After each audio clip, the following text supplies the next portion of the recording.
قرآن مجید میں اللہ تعالیٰ کی ذات نے ارشاد فرمایا وَأَقِیمُوا الصَّلَاةَ، تم نماز قائم کرو، وَآتُوا الزَّکَاةَ، تم زکوٰۃ دو، وَارْکَعُوا مَعَ الرَّاکِعِینَ، رکوع کرنے والوں کے ساتھ رکوع کرو۔ نماز قائم کرنے کا حکم دیا گیا، زکوٰۃ دینے کا حکم دیا گیا، پھر کہا وَارْکَعُوا مَعَ الرَّاکِعِینَ، رکوع کرنے والوں کے ساتھ تم رکوع کرو۔ مطلب کیا کہ رکوع کرنے والوں کے ساتھ رکوع کرو، اس بات کی طرف اشارہ کیا گیا کہ جب تم نماز پڑھو تو جماعت کے ساتھ نماز ادا کرو، کیونکہ جب انسان جماعت کے ساتھ نماز پڑھتا ہے اللہ تعالیٰ کی طرف سے بندے کو بڑی رحمتیں، بڑی برکتیں نصیب ہوتی ہیں۔ بلکہ ایک حدیث پاک کے اندر اس طرح الفاظ ہے، یہ صحیح بخاری صحیح مسلم شریف کی حدیث پاک ہے کہ نبی کریم علیہ السلام نے ارشاد فرمایا صلاۃ الجماعت، جماعت کے ساتھ نماز ادا کرنا، تفضل صلاۃ الفض، اکیلے آدمی سے نماز پڑھنے سے زیادہ فضیلت، زیادہ اہمیت رکھتی ہے، ب27 درجہ، 27 درجے۔ آسان الفاظ میں اس کو اس طرح سمجھیں کہ اگر آدمی اکیلا نماز پڑھتا ہے اس کو ثواب ملتا ہے کتنی نمازوں کا؟ میں نے بھی روزہ رکھا ہے، یقیناً آپ نے بھی روزہ رکھا ہوگا، ذرا محبت کے ساتھ ذرا باتیں ہو جائیں نا محبت بڑھ جاتی ہے۔ اکیلا آدمی نماز پڑھے جماعت کے بغیر تو کتنی نمازوں کا ثواب ملے گا؟ ایک نماز کا ثواب ملے گا۔ اگر وہی نماز جماعت کے ساتھ ادا کی جائے تو کتنی نمازوں کا ثواب ہو جائے گا؟ مزید اور آسان کر کے آپ کو سمجھانا چاہوں، شاید ہمارے دل میں یہ بات اتر جائے۔ ہم یہ حال میں بیٹھے ہیں، اب فرض کریں کہ یہ لائٹیں اس کی بند کر دیتے ہیں، جب لائٹیں ہم اس حال کی بند کریں گے تو کیا ہوگا؟ اندھیرا ہو جائے گا۔ کیا ہوگا؟ اندھیرا ہو جائے گا۔ اگر ہم اس حال کے اندر ساری لائٹوں کو بند کر کے صرف ایک لائٹ چلاتے ہیں، ادھر کیا ہوگا؟ تھوڑی سی روشنی ہو جائے گی، کم روشنی ہوگی۔ فرض کریں کہ ایک یہی لائٹ چلاتے ہیں، اس سے اتنا حصہ روشن ہوگا، وہ کونا اندھیرے والا ہوگا، وہ کونا اندھیرے والا ہوگا، جو دور والی جگہ ہے وہ اندھیرے والی ہوں گی۔ لیکن جب یہ بھی لائٹ چلا دی جائے، یہ بڑے بلب بھی چلا دیے جائیں، اس کے علاوہ جتنی مسجد کے اندر لائٹیں چلی ہوئی ہیں ساری کی ساری لائٹیں جلا دی جائیں، کیا اس حال کے اندر کوئی اندھیرا باقی رہے گا؟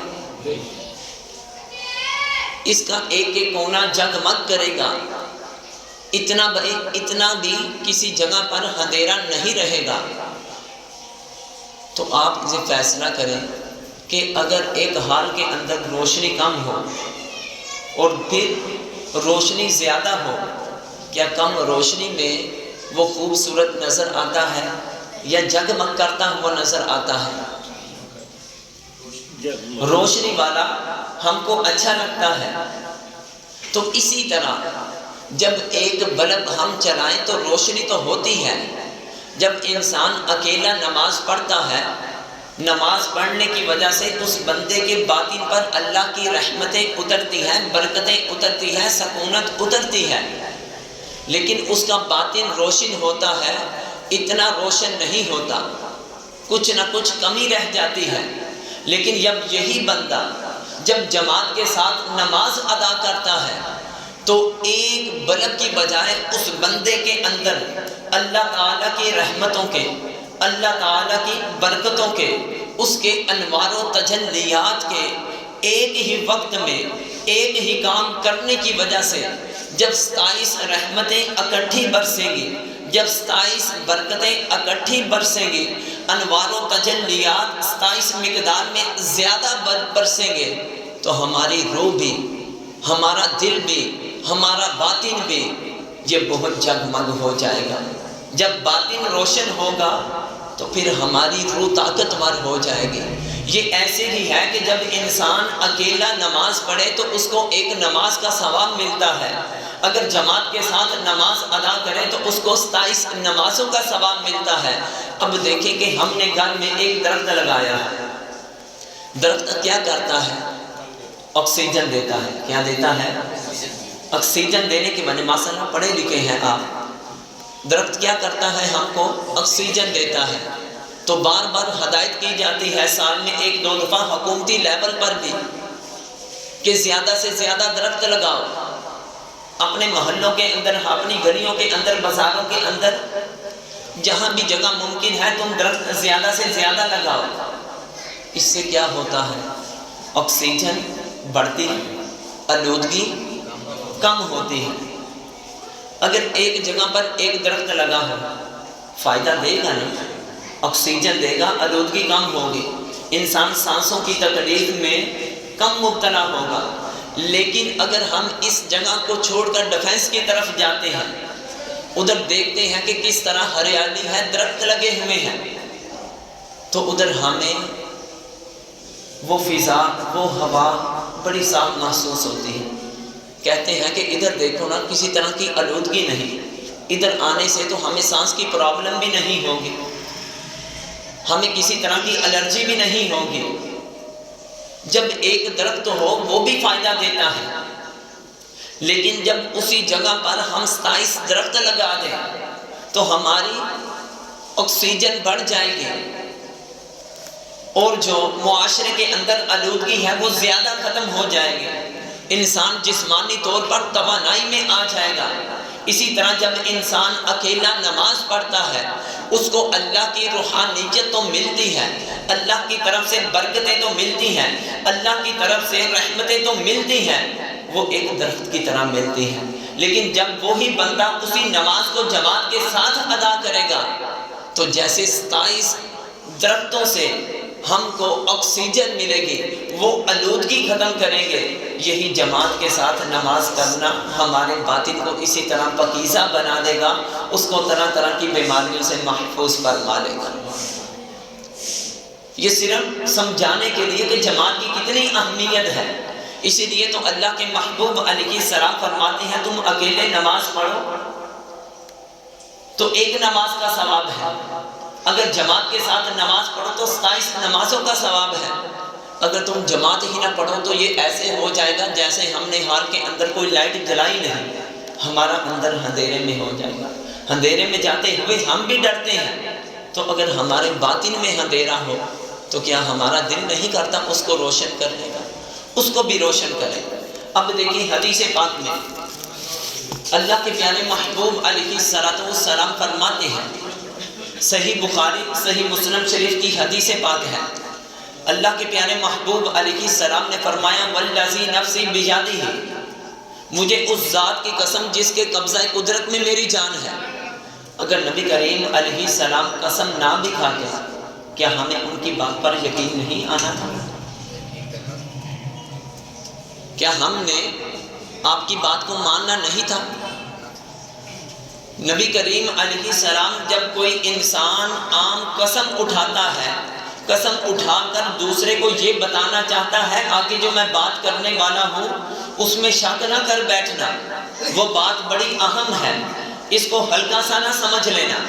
اللہ کے محبوب علیہ السلام قسم کھا کر، اللہ کی ذات کی کہ قسم ہے اس ذات کی جس کے قبضہ قدرت میں میری جان ہے، میں ارادہ کرتا ہوں، میں سوچتا ہوں، میں یہ خیال کرتا ہوں کہ میں اپنے صحابہ میں سے بعض صحابہ کو کہوں کہ وہ جنگل میں جائیں، لکڑیاں کاٹ کر لے کے آئیں۔ صحابہ لکڑیاں کاٹ کر لے آئیں، پھر اس کے بعد میں ایک اپنے صحابی کو حکم دوں کہ وہ اذان دے، وہ اذان دے گا، اور میں کسی کو کہوں کہ تم میری جگہ جماعت کرواؤ، اور میں ان لوگوں کے گھروں میں چلا جاؤں جو لوگ اپنے گھروں میں نماز پڑھتے ہیں، دل کرتا ہے کہ ان کے گھروں کو آگ لگا دو۔ نبی کریم علیہ السلام نے طائف کی وادی میں پڑھے لکھے افراد ہیں، جب ان کو ایک اللہ کی دعوت دینے کے لیے گئے طائف کی وادی والوں نے پتھر برسائے، آپ کو لہو لہان کر دیا۔ اللہ کی طرف سے فرشتہ بھی آ گیا کہ میرے محبوب کے ساتھ طائف والوں اتنا برا سلوک کیا۔ فرشتہ حاضر ہوتا ہے، عرض کرتا ہے اللہ کے محبوب علیہ السلام مجھے حکم فرمائے کہ میں ان لوگوں کو ہلاک کر دوں کہ جنہوں نے آپ کے ساتھ اتنا سخت رویہ اختیار کیا ہے۔ مگر اللہ کے محبوب علیہ السلام فرمایا کہ میں رحمت بن کے آیا ہوں۔ ہاتھ اٹھاتے ہیں، اللہ کی بارگاہ میں دعا کرتے ہیں کہ یا پروردگار عالم، اگرچہ ان لوگوں کو میری قدر نہیں ہے، یہ مجھے جان نہیں رہے، یہ میری تڑپ اور پیاس کو پہچان نہیں رہے، لیکن ان کی نسلوں کے اندر ایسے لوگ ہوں گے جو دین اسلام کے بڑے مجاہد بنے۔ بتانے کا مقصد یہ ہے کہ طائف کی وادی میں آپ نے پتھر کھائے، لیکن آپ نے کسی کو بددعا نہیں دی۔ مکہ کی گلیوں میں آپ کے راستے میں کانٹے بچھائے جاتے رہے، آپ پر کوڑا کرکٹ بھی پھینکا جاتا رہا، کہ آپ نے ان کے ساتھ کوئی ایسے کلمات بولے کہ جو ان کی ہلاکت کا باعث بنے؟ کوئی نہیں بولے۔ لیکن ادھر دیکھیں کہ ایک بندہ نماز پڑھتا ہے، یہ نہیں کہا بے نمازی ہے، نماز پڑھتا ہے، لیکن وہ گھر میں پڑھتا ہے۔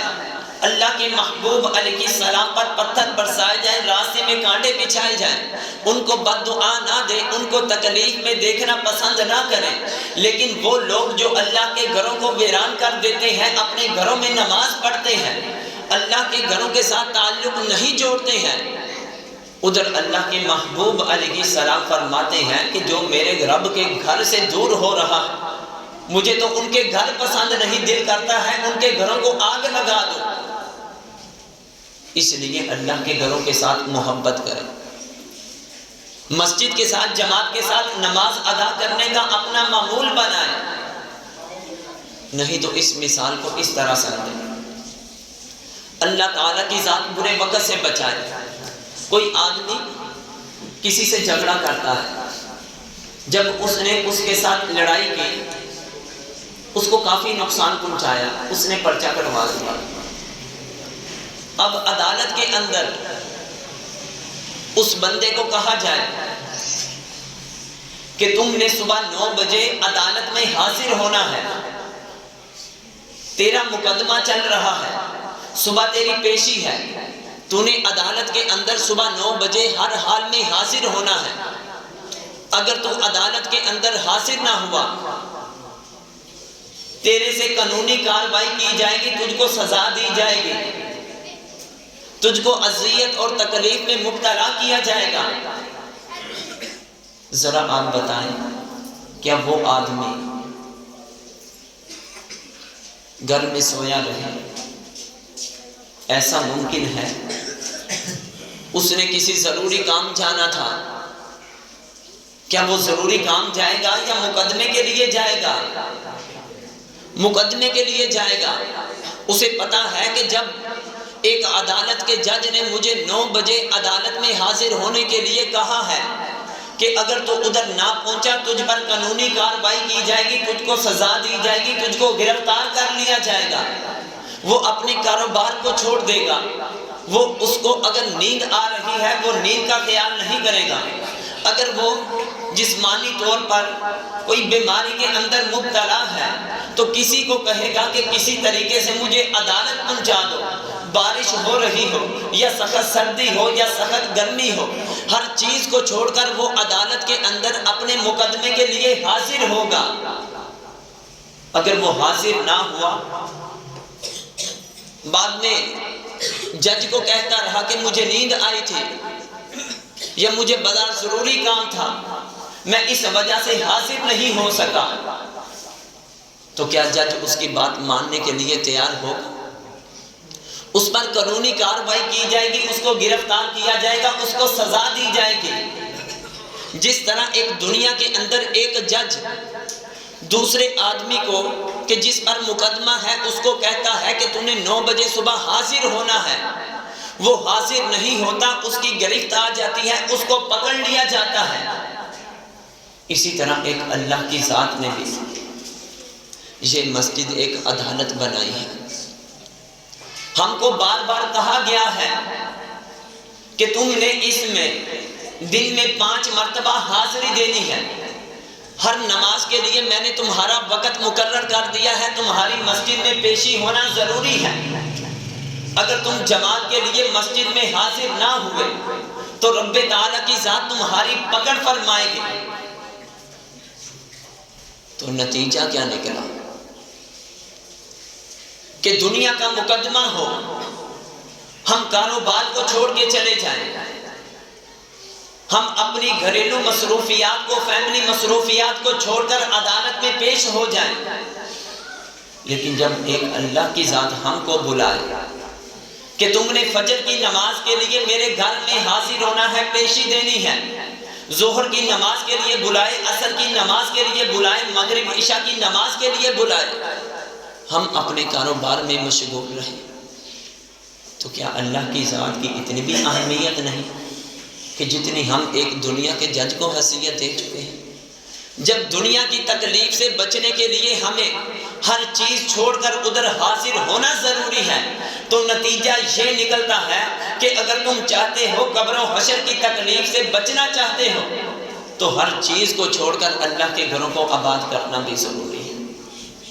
بچے کو اسکول بھیجیں یا کوئی آدمی کسی دفتر میں جاب کرتا ہے، ان کا ٹائم ہے 9 بجے سے 5 بجے تک۔ کتنا ٹائم ہے؟ 9 سے 5 بجے تک ڈیوٹی کا ٹائم ہے۔ اب وہ ہر روز 10 بجے 11 بجے جاتا ہے، تو جس کا ادارہ ہے وہ اس کو وارننگ دے گا۔ کیا کرے گا؟ وارننگ دے گا کہ تیرا اس دفتر کے اندر اگر کام کرنا ہے تو ٹائم کی پابندی کرنا ضروری ہے۔ بچے کو اسکول بھیجنا ہے تو اس کو صبح 7:30 8:30 8:15 بجے 8 بجے بھیجنا، جو اسکول کا ٹائم ہے، ضروری ہے۔ اگر بچہ 1-2 دن لیٹ ہو جائے تو بچے کو کہتے ہیں آئندہ سے لیٹ نہ ہونا۔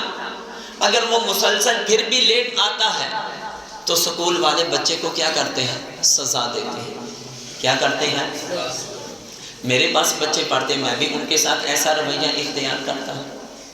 اگر وہ پھر بھی باز نہیں آتا، جو ادارے کے قوانین ہیں، جو دفتر کے قوانین ہیں، اس کو پسے پش ڈال کر اپنی خواہشات پر بھی رہتا ہے کہ 9 کی بجائے ہر روز 11 بجے حاضر ہو رہا ہے، سمجھانے کے باوجود نہیں سمجھا، اس کو ڈانٹ ٹپٹ کی سختی کے ساتھ سمجھایا پھر بھی نہیں سمجھا، پھر تیسرا قدم کیا کریں گے؟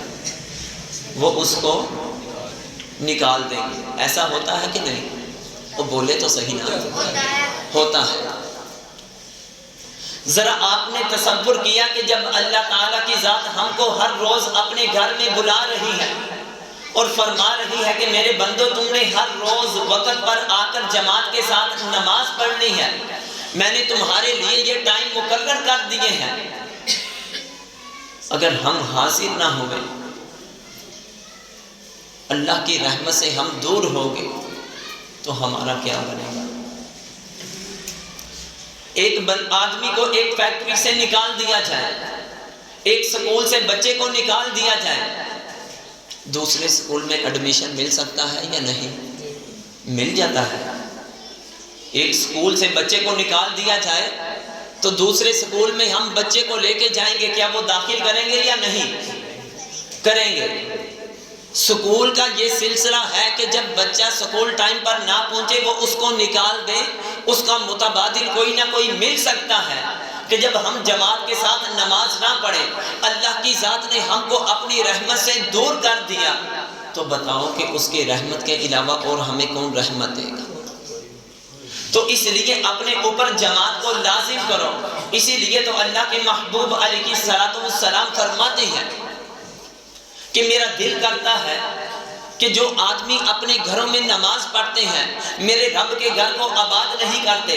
ہر انسان کے دل کا یہ خیال ہوتا ہے کہ میرا گھر آباد ہو جائے, میرا گھر ہر وقت رونق والا رہے, اس کے اندر خوشحالیاں رہیں, اور اللہ کے گھر کو ہم ویران کر کے اپنے گھروں کے اندر خوشیاں اور خوشحالیاں ڈھونڈیں. ایسا نہیں. ہمارے گھر کے اندر خوشحالیاں دینے والی ایک اللہ کی ذات ہے. اگر ہم چاہتے ہیں ہمارے گھروں کے اندر خوشحالیاں آ جائیں تو ہمیں اپنے رب کے گھر کو آباد کرنا ہوگا. تم اللہ کے گھر کو آباد کر لو. دنیا میں ہم اگر کسی کا گھر آباد کرتے ہیں وہ ہمارے گھر کو کبھی نقصان نہیں پہنچنے دے گا, اجڑنے نہیں دے گا. تو جب ہم نے اللہ کے گھروں کے ساتھ تعلق مضبوط کر لیا تو یقیناً وہ رب تعالیٰ کی ذات بھی ہم سے اتنا راضی ہوگی, ہمارے گھروں کو آباد فرما کر, بیماریاں پریشانیاں دور فرما کر ہمارے گھروں کو خوشحالیوں کا ایک مرکز بنا دے گا. دیکھیں کہ اللہ کے محبوب علیہ السلام کی زندگی ہمارے لیے بہترین نمونہ ہے. ان کا ایک ایک عمل ہمیں اپنا کر جنت میں لے جانے کا سبب بنتا ہے. نبی کریم علیہ السلام کا ایک ایک جو عمل ہے وہ ہمیں اپنے رب سے تعلق جوڑنے کا, اس کی معرفت حاصل کرنے کا سبب بنتا ہے.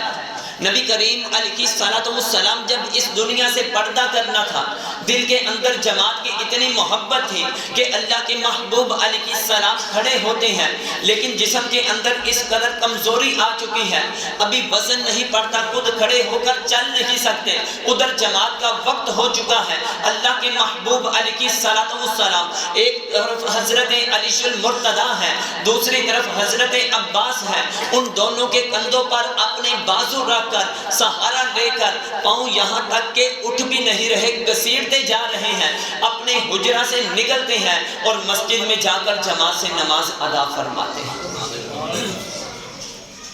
حضرت عمر رضی اللہ تعالی عنہ کو دیکھیں کہ جب آپ پر قاتلانہ حملہ ہوا, آپ کس حالت میں تھے؟ فجر کی نماز میں تھے.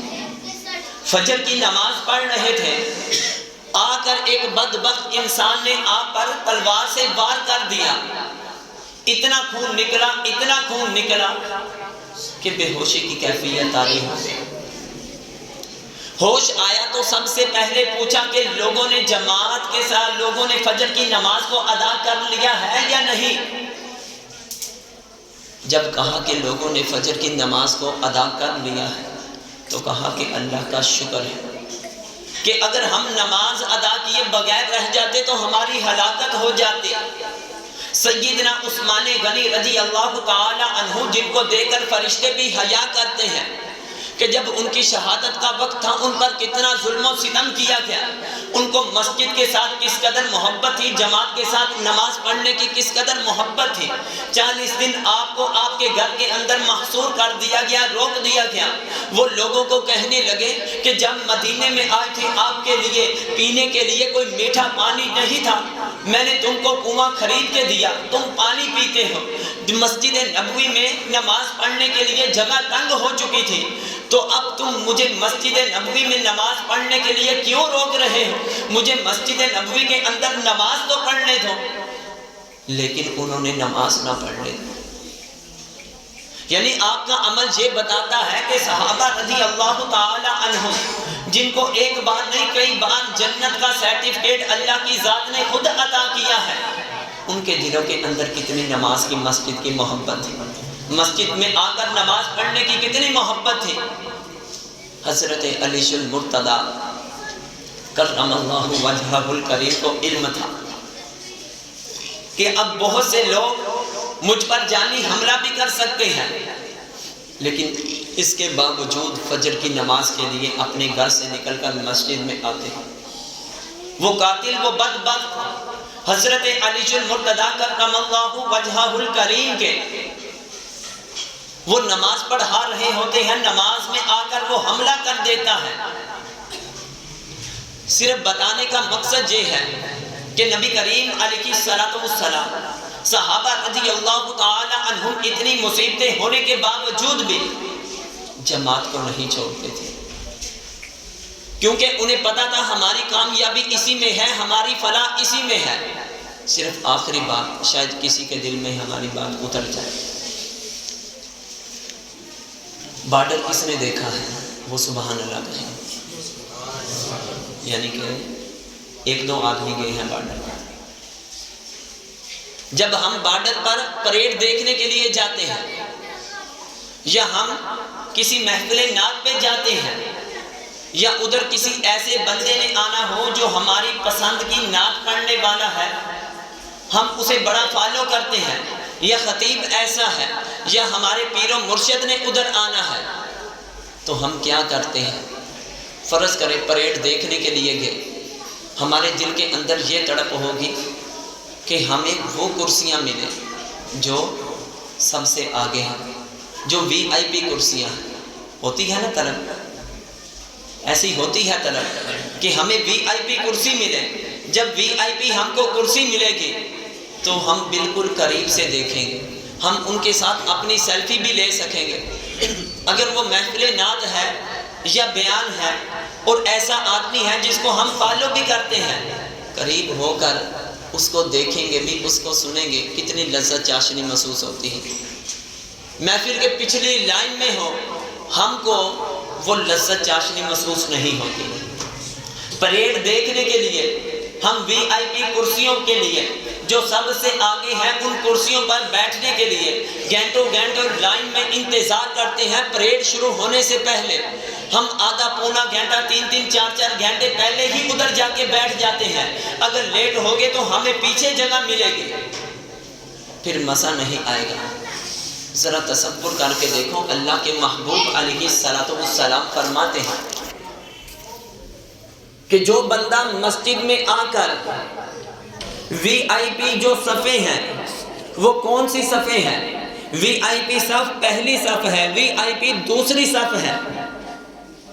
اللہ کے محبوب علیہ السلام فرماتے ہیں کہ جو بندہ جماعت کے ساتھ نماز ادا کرتا ہے، اگر وہ پہلی صف میں کھڑا ہوتا ہے، اس پر اللہ ان اللہ و ملائکتہ یصلون علی العبد علی الصف الاول، اللہ تعالیٰ کی ذات اس بندے پر اپنی رحمتوں کا نزول فرماتا ہے جو پہلی صف کے اندر جماعت کے ساتھ نماز پڑھنے والے ہوتے ہیں۔ فرشتے اس کے لیے بخشش کی دعا کرتے ہیں۔ دیکھو کہ ہم دنیاوی کوئی وی آئی پی کرسی حاصل کرنے کے لیے گھنٹوں پہلے چلے جاتے ہیں، 4 گھنٹے پہلے پریڈ دیکھنے کے لیے آگے والی کرسیوں پر بیٹھ جاتے ہیں، لیکن ادھر صرف یہ ہے کہ تجھے وی آئی پی جگہ چاہیے تو تجھے جلدی آنا ہوگا تاکہ تجھے اللہ کی خاص رحمتیں ملیں۔ فرشتے تیرے لیے بخشش کی دعا کریں۔ اللہ کی بارگاہ میں دعا ہے، اللہ کی ذات ہم سب کو با جماعت نماز پڑھنے اور مسجدوں کو آباد کرنے کا جزا عطا فرمائے۔